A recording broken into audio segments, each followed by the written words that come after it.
I still have the threads, 27 of them, each one pulled from the hallway floor like evidence from a crime scene. They're in a Ziploc bag in my desk drawer, faded blue denim threads that spell out pieces of the word brave, or at least they used to. Before Tanner Hutchinson took a box cutter to the last thing my mother ever gave me. But I'm getting ahead of myself. Stories like this, the real ones, the ones that remake you, they don't start with violence. They start with a choice made in a bathroom stall. When you're 16 and stupid enough to believe that doing the right thing matters more than staying safe. My name is Sophia Martinez. 2 years ago, I became a viral video, a meme, a symbol, depending on who you ask. I'm either the girl who stood up to the untouchable mayor's son, or the psycho who snapped and broke a kid's arm in 3 places. The truth, like most truths, lives somewhere in the messier middle. I need you to understand something before we go further. I never wanted to be brave. That was my mother's word, not mine. Claire O'Brien Martinez was the brave one, the ER nurse who ran toward car accidents while others ran away, who held the hands of dying strangers, who stitched the word brave onto a vintage denim jacket for my 14th birthday, because she said I'd need the reminder someday. If you're feeling that rush of what's going to happen next, hit that like button. It really helps more people discover these stories. And if you want to share where you're watching from, drop it in the comments below. For those who want to support more stories like this one, there's a thanks button right under this video. Every contribution, no matter how small, helps me bring you more inspiring tales of courage and standing up for what's right. Thank you for being here. Now, let's see what happens when push comes to shove. 3 weeks later, she died on Highway 17, crawling out of her overturned ambulance to save the drunk driver who hit her. The effort killed her. He lived. That's the kind of person she was. That's the legacy she left me to carry. You carry your dead differently when you're a teenager.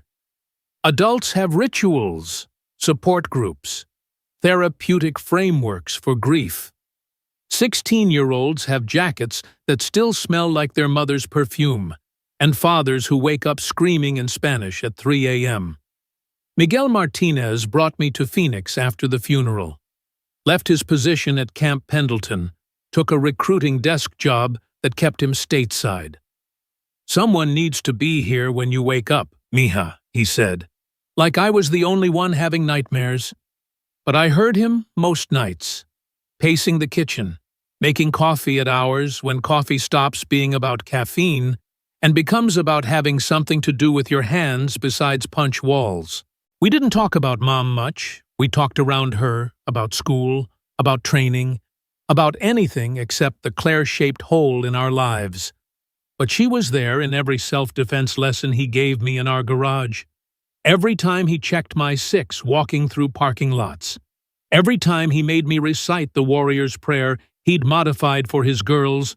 "Lord, make me fast and accurate. Let my aim be true and my hands be steady. And if today is truly the day you call me home, let me die in a pile of brass." Romantic. Right, that's what you get when a Marine tries to raise a teenage daughter alone. Lincoln High School was supposed to be a fresh start. It's funny how adults always frame new schools that way.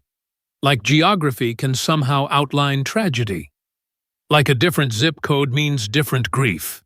But Phoenix just meant my sadness now came with air conditioning and cacti.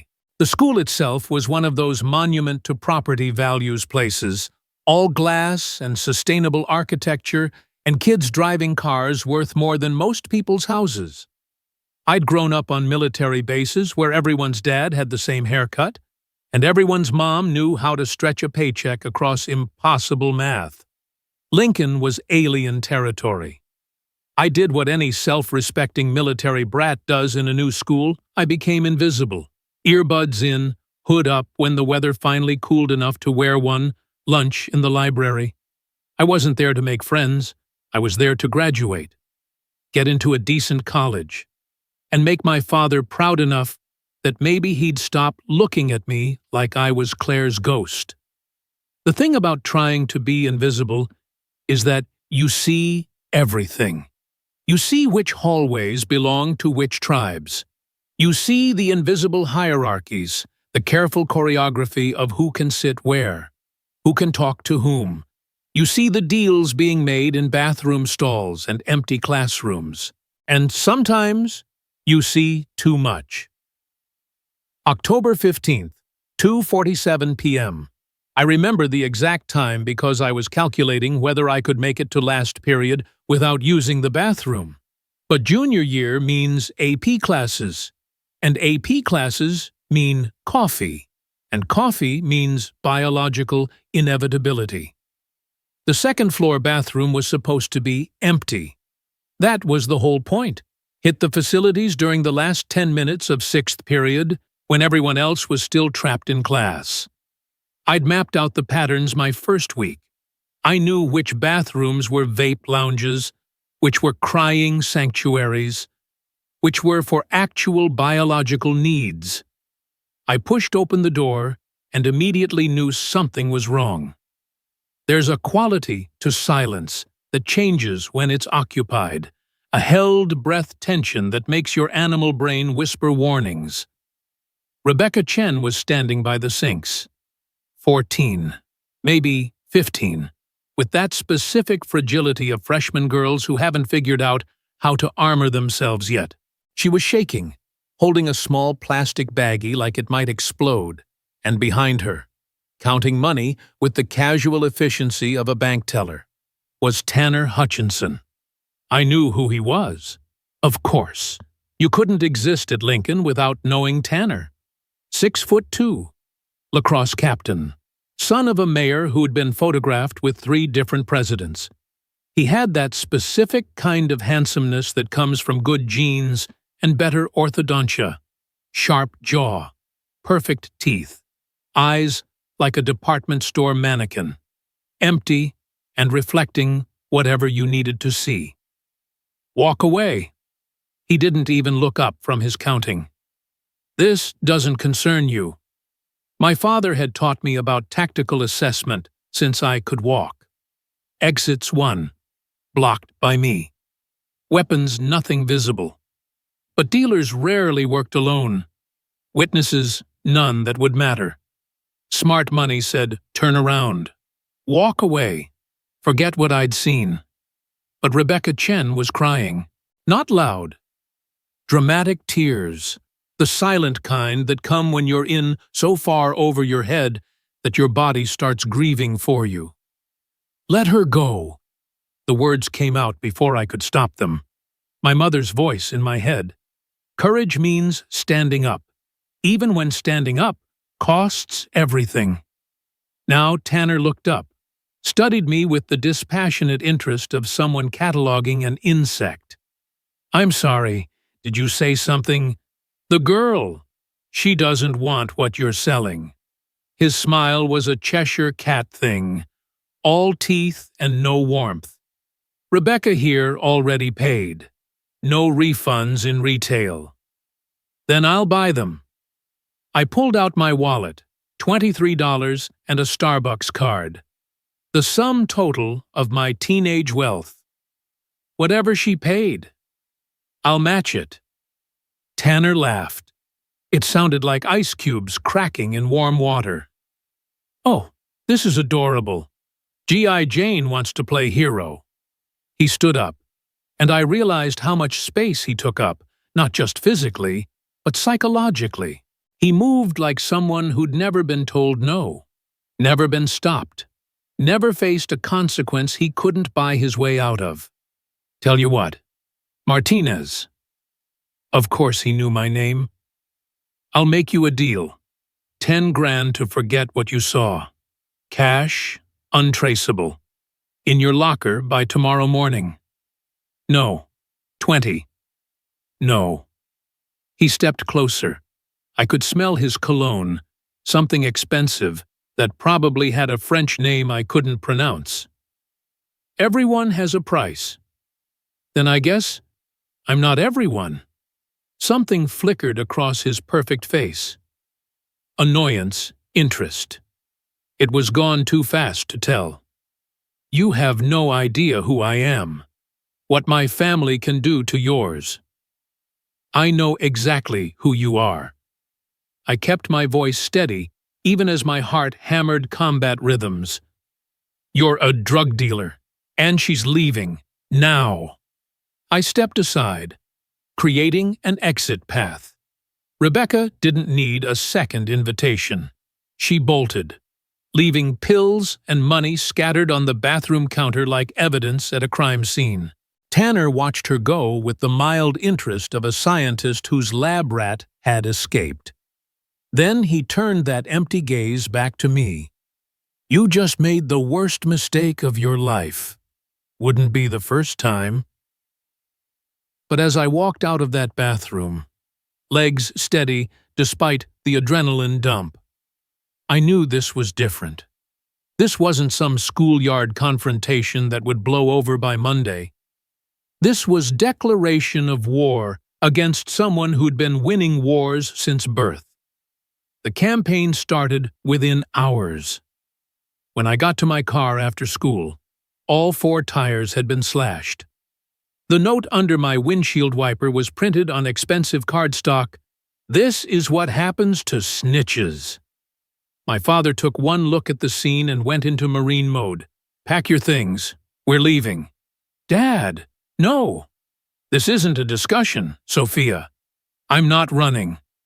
I touched the denim jacket I was wearing, Mom's jacket, with "Brave" stitched over the heart in her careful hand. She wouldn't run.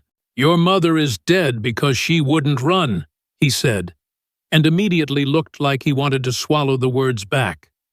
We stood there in the parking lot, 2 people who loved the same ghost, trying to figure out how to honor her without joining her.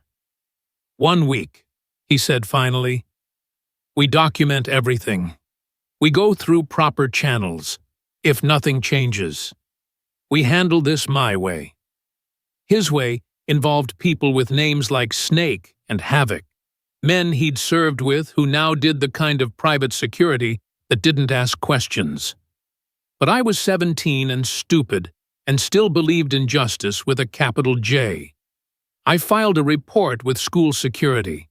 Officer Dale, who looked like every high school rent-a-cop who'd ever lived, took my statement with the enthusiasm of someone documenting paint drying.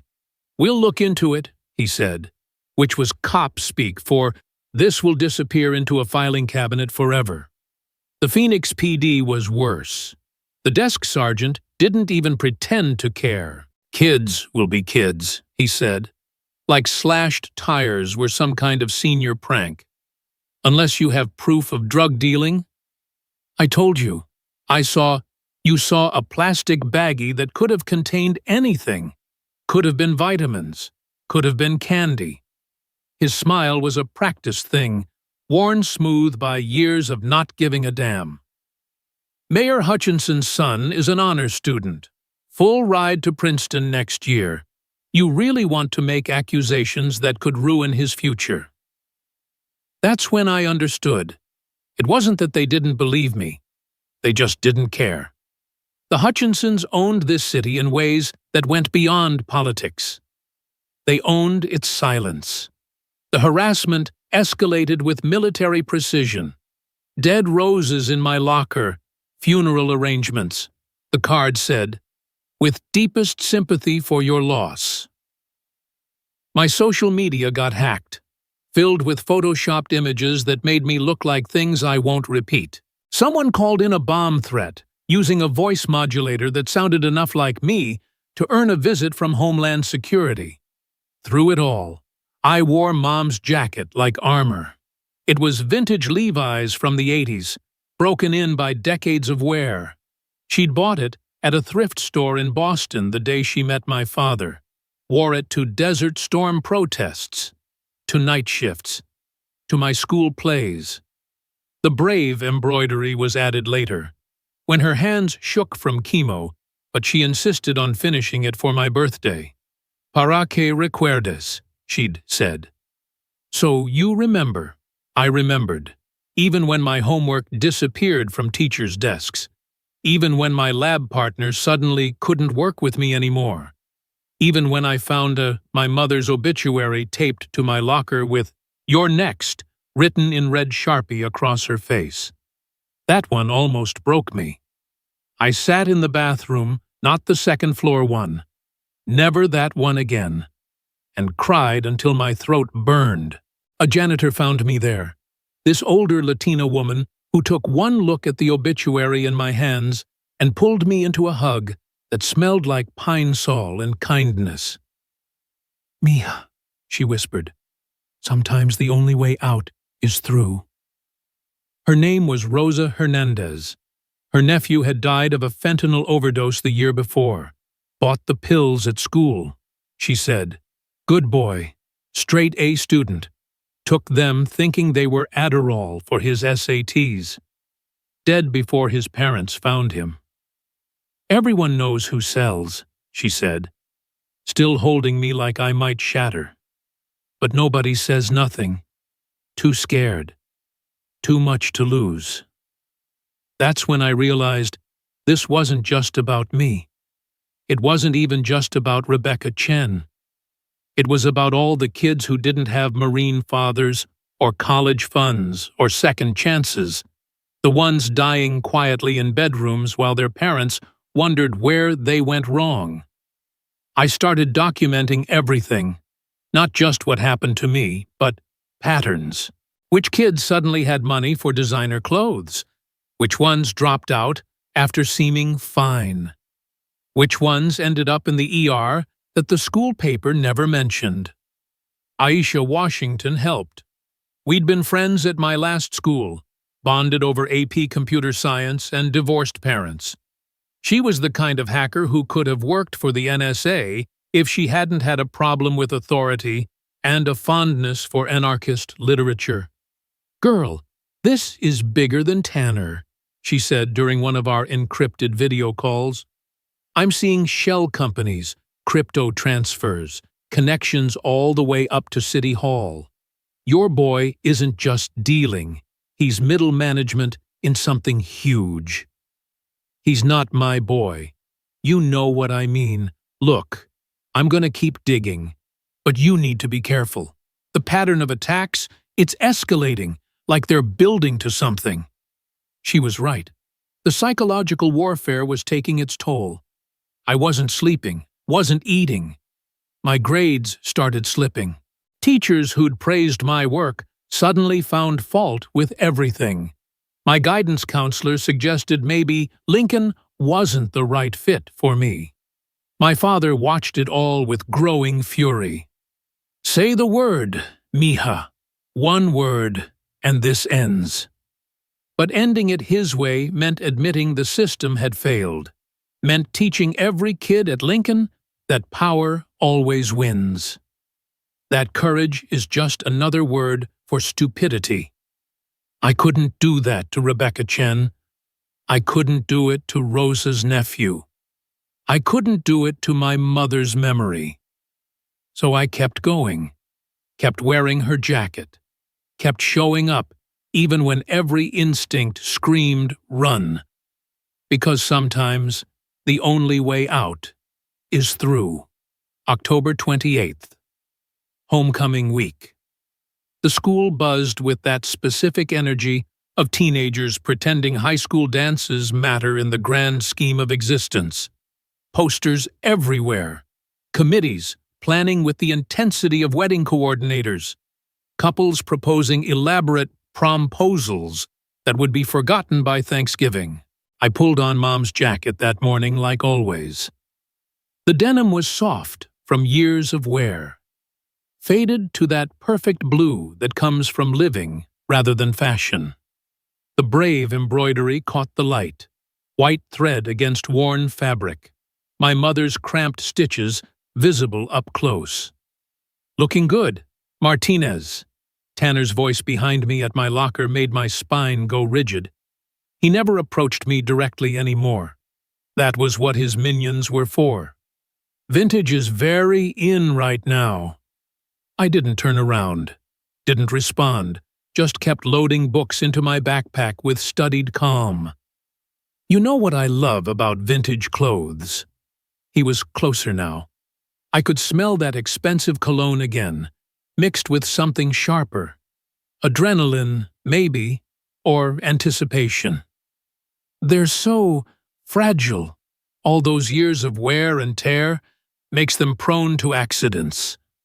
Now I turned. He was alone, which should have been my first warning.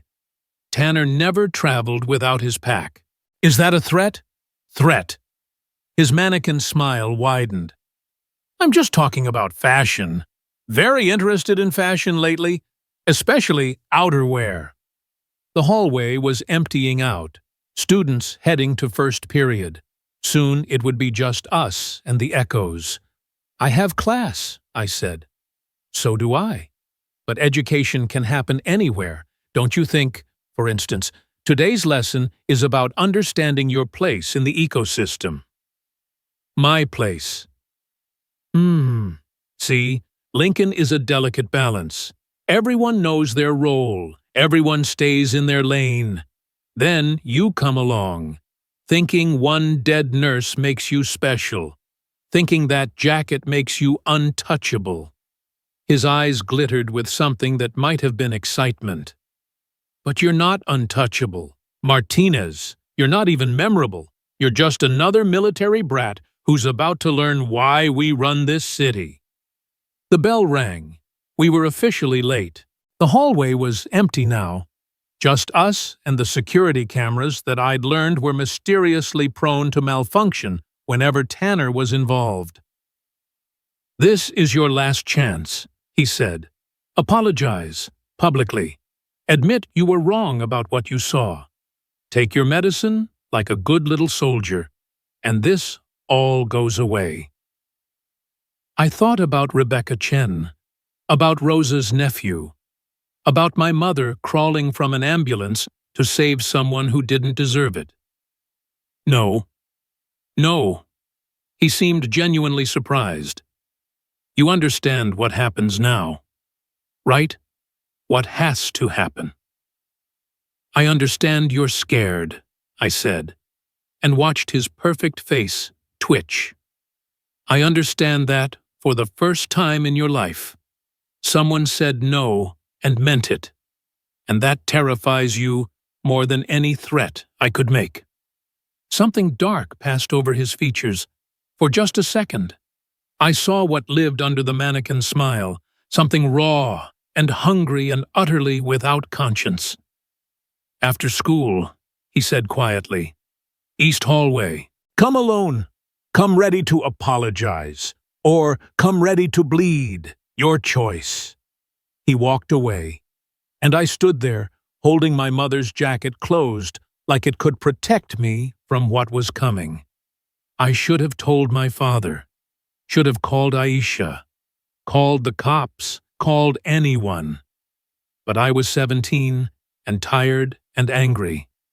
And part of me, the part that was Miguel Martinez's daughter, wanted this to happen, wanted to stop running, stop documenting, stop pretending the system would save us. I wanted to fight back. The day crawled by in that specific way days do when you're waiting for something terrible. Every class felt like a countdown. Every bell brought me closer to whatever was waiting in the east hallway. If you've ever been that kid, the one who stood up when they should have sat down, who said no when yes would have been safer, you know this feeling. The way your body hums with flight or fight. The way time goes syrup slow and lightning fast all at once. By the time the final bell rang, I'd made my decision. I stopped by my locker, put away everything except what mattered, kept my phone recording in my pocket, whispered a prayer that was part Marine Corps, part scared teenager. make me fast and accurate. The east hallway was the oldest part of the school, scheduled for renovation that never seemed to happen. The cameras there had been broken for years. The perfect place for an object lesson. They were waiting. 6 of them, arranged in a semicircle, like some ancient ritual, blocking any escape route I might have fantasized about during 7th period. Tanner stood in the center, and for the first time since I'd known him, he looked genuinely happy. Not mannequin smile happy, the real kind. The kind serial killers probably feel when they find the perfect victim. Blake Morrison was there, all 6'4" of varsity basketball glory. Chad Williams with his phone already out, documenting what was about to be my humiliation, or worse. 3 others I recognized but couldn't name, interchangeable in their lacrosse jerseys and entitlement. Martinez, Tanner said my name like he was savoring wine. So glad you could make it. The hallway stretched behind them, afternoon sun slanting through dirty windows. Dust motes dancing in the light like tiny witnesses. Somewhere in the building. Drama club was rehearsing. I could hear distant music, laughter, the normal sounds of after-school life happening in a different universe. "I'm here," I said. My voice came out steadier than I felt. "Say what you need to say." "Oh, I'm done talking." Tanner reached into his pocket, and I tensed, ready for a weapon. But he pulled out something worse, a box cutter. The kind art students use. Innocent until it isn't. "See, words don't seem to work with you. So we're moving to visual aids." "Tanner, this is insane." "Oh, that was Blake, showing the first crack of humanity I'd ever seen from him. We said we were just going to scare her." "Shut up, Blake." Tanner's eyes never left mine. "Martinez here needs to understand something. This city, this school, this hallway, it all runs on respect. And respect means knowing your place." He stepped closer. I could have run then. Maybe. My father had drilled me on escape routes, on never letting pride override survival. But I thought about Rosa's nephew, about Rebecca Chen, about every kid who'd swallowed pills thinking they were something else, while Tanner counted money and planned his Princeton future.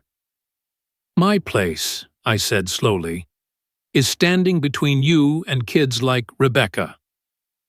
"Wrong answer."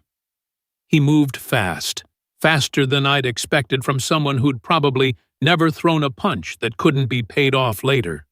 The box cutter flashed in the afternoon light, and I jerked back, but not fast enough. The blade caught my jacket just below the collar. Time did that thing it does in crisis, stretched like taffy. Every detail crystal clear.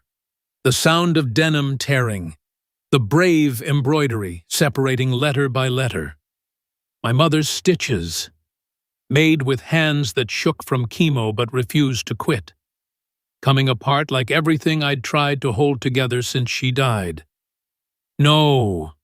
The word ripped from somewhere deeper than my throat. I grabbed for the jacket, but Tanner danced back, laughing. "Oh, did I hit something important?" He slashed again, horizontal this time, and more denim fell away. "Just some old rag, right. Probably smells like death anyway." The jacket came apart in pieces. 27 years of history, reduced to scraps on a dirty hallway floor. I saw my mother wearing it to protests, to night shifts, to my school plays. Saw her hands embroidering brave while I did homework at the kitchen table. Saw her folding it carefully the night before she died, placing it on my bed with a note, "For my brave girl. Love. Mom." Someone was laughing. Chad, probably. Providing commentary like this was Monday Night Football. "Yo, he's really doing it. Tanner's savage, bro." I stood there, paralyzed, as the last piece fell away. The jacket, my armor, my connection, my mother's final gift, lay in tatters at my feet.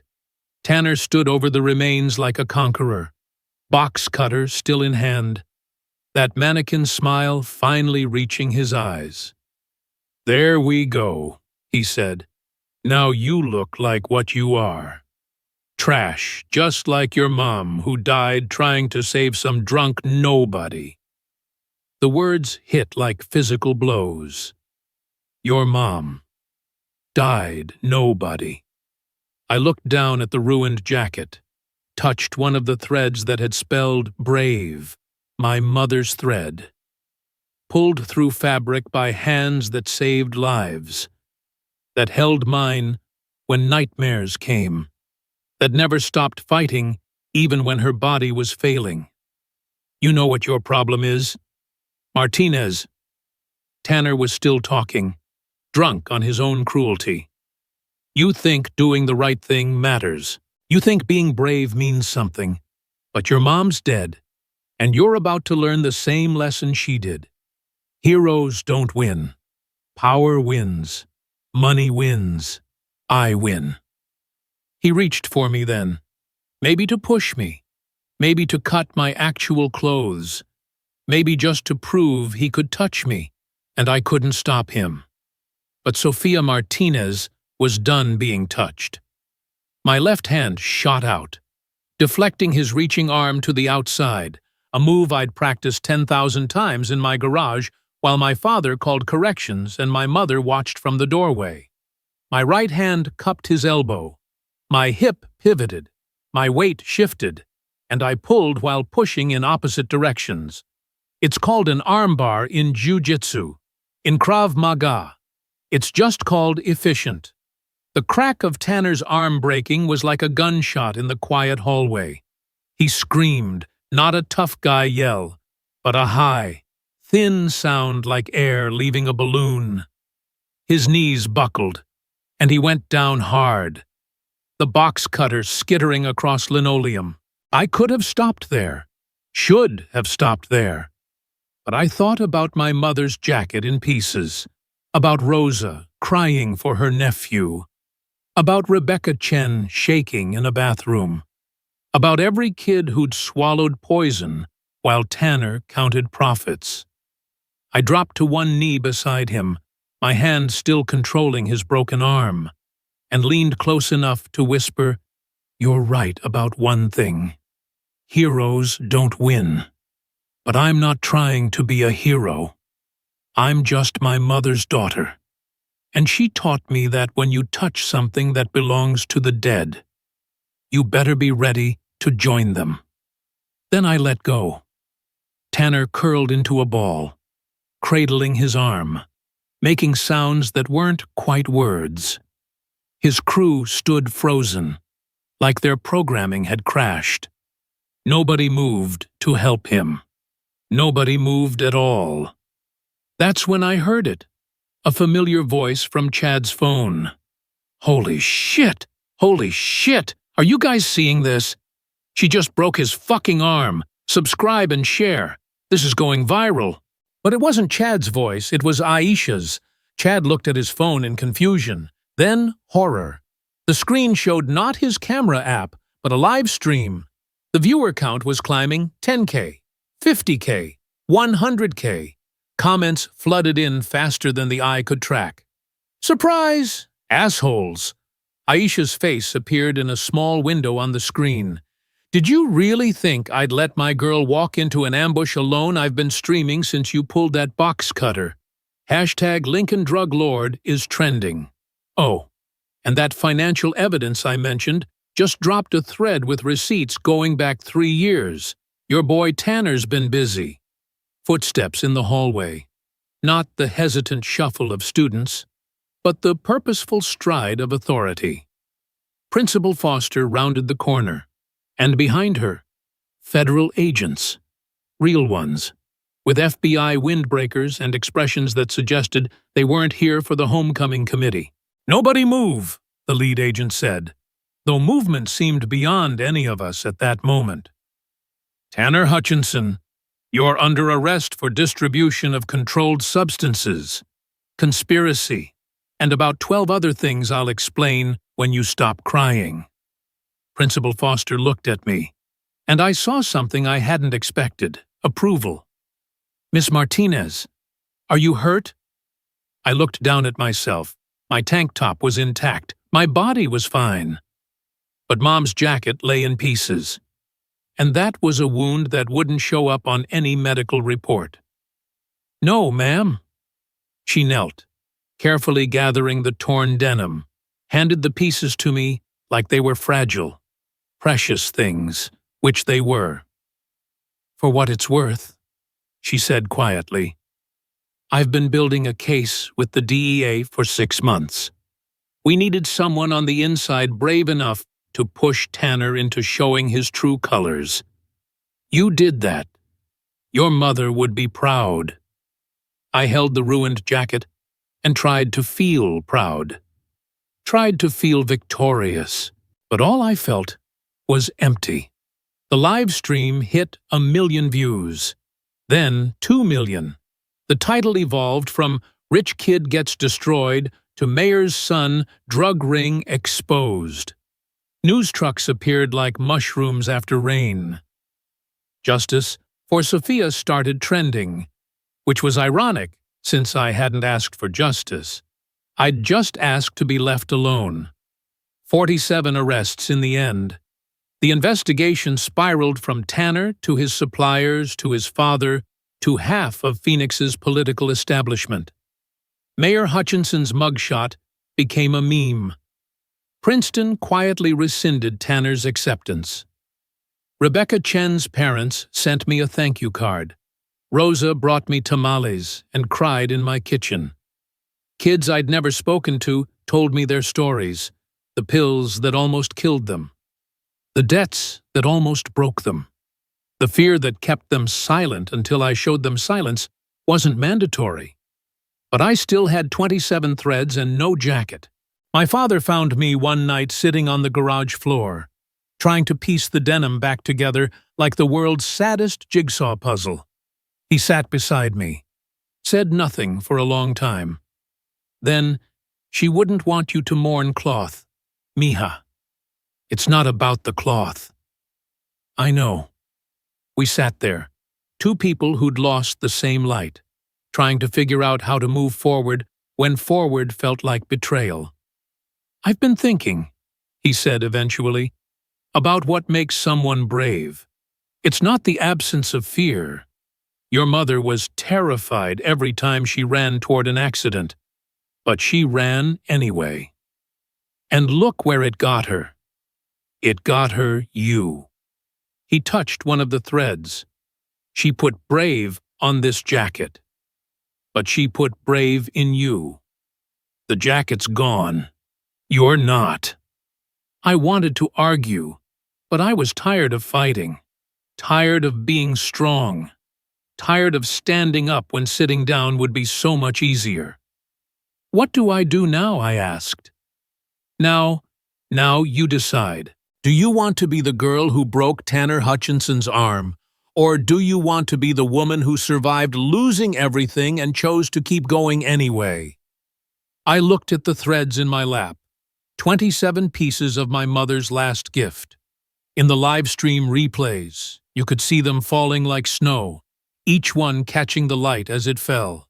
But you could also see me, standing up, fighting back, refusing to be another casualty in someone else's war.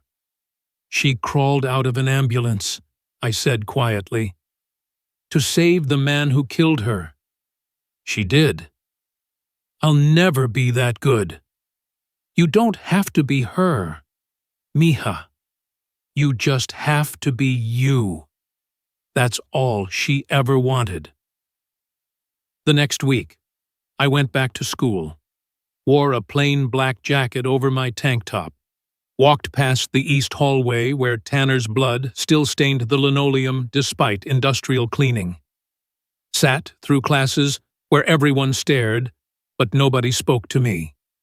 Fame, I learned, is just another kind of loneliness. But then Rosa's great niece approached me at lunch, shyly asked if I'd teach her self-defense. Rebecca Chen started eating at my table, bringing friends who'd all been touched by Tanner's empire. A freshman named David, whose brother had overdosed, asked if I'd help him start a substance abuse awareness program. One person. Then 5? Then 20. All of us carrying our own 27 threads, our own ruined jackets, our own ghosts, but carrying them together. I never did get into West Point like the rumors claimed. Ended up at Arizona State, studying social work with a minor in criminal justice. Some nights I still dream about that hallway, about the sound of denim tearing, about Tanner's arm snapping like a branch in a storm. But mostly, I dream about my mother. Not dying on Highway 17, but living in the choices I make every day. Every time I stand up instead of sitting down. Every time I speak instead of staying silent. Every time I choose brave. Even when brave is the hardest choice there is. I still have those 27 threads. They're in a small wooden box now. The kind people use for cremated remains. Which isn't far from the truth. They're the ashes of who I used to be. The girl who thought a jacket could make her brave. Turns out brave was inside all along. My mother knew that. Put the word on the jacket not as armor, but as reminder. Not as protection, but as permission. Permission to stand up, to fight back. To break the arms of those who would break others. To be uncomfortably, inconveniently, irrevocably brave. The jacket's gone. The word remains. Stitched not in denim, but in the fabric of who I choose to be every morning when I wake up and decide that today, like every day since that hallway, I'll keep being my mother's daughter. Brave. 2 years later, I got a letter. No return address, but I knew the handwriting. Careful cursive they don't teach anymore. The kind you learn in expensive private schools. Sophia, my arm healed wrong. 3 surgeries. Still can't throw a ball. Still wake up sometimes feeling it snap. Good. I want to remember. I'm in therapy now. Court ordered at first. But I kept going. My therapist says I need to make amends. Says I can't move forward carrying what I did. But how do you apologize for destroying something irreplaceable I know about your mother's jacket? I researched her after. Read about the accident. The ambulance. How she died saving the man who killed her. I understand now why you couldn't let Rebecca buy those pills. Why you couldn't look away. I'm nobody special anymore. Work at a grocery store. Live in a studio apartment. Take the bus. My father's in federal prison. Princeton feels like someone else's dream, but for the first time in my life, when I look in the mirror, I see a person instead of a performance. You broke more than my arm that day. You broke the lie I'd been living. I hated you for it. Now I'm grateful. I know I have no right to ask, but I need you to know I'm sorry about the jacket. Sorry about your mother. Sorry about all the mothers who lost children to pills I sold. I can't undo any of it, but I can stop being the person who did it. Maybe that's what brave really means. Not the absence of fear or failure, but the presence of choice. The decision to change even when change feels like dying. Thank you for breaking my arm. Thank you for breaking me, Tanner. I read it 3 times. Then put it in the box with the 27 threads. Another piece of fabric in the story of who we become when we lose everything that matters. He was wrong about one thing. Though brave isn't just about choice. It's about teaching others they have one. The box sits on my desk now, in the office where I work as a victim's advocate for the Phoenix DA. Some days I counsel teenagers who remind me of Rebecca Chen, scared, trapped, looking for someone to tell them it's okay to say no. Other days I sit with parents holding autopsy reports, trying to understand how their straight-A student became another overdose statistic. I tell them about the 27 threads, about the jacket that was destroyed, and the girl who wasn't. About how sometimes brave looks like standing up to bullies, and sometimes it looks like crawling from wreckage to save someone who doesn't deserve it. But mostly, brave looks like showing up the next day, and the next, and the next. Last month, Rebecca Chen graduated from Harvard Law. She sent me a photo of her diploma with a note, "For all the kids who need someone to stand between them and the Tanners of the world." Rosa's great-niece just got her black belt. She wants to teach self-defense to middle school girls. Not just the moves, she told me. The permission to use them. My father remarried last year, a nurse named Patricia, who laughs at his jokes and makes him eat vegetables. At their wedding, I wore a simple blue dress, no jacket. But Patricia pulled me aside during the reception, pressed something into my hand, a small embroidered patch, white thread on denim, one word, brave. "I know it's not the same," she said, "but Miguel told me the story. Thought you should have something to remember. I keep that patch in my wallet now, not as armor or talisman, but as reminder we are all just 27 threads, waiting to become whole again, not in the way we were before. That's gone forever. But in the way we choose to weave ourselves back together. One small act of courage at a time. That's what brave really is. That's what she taught me.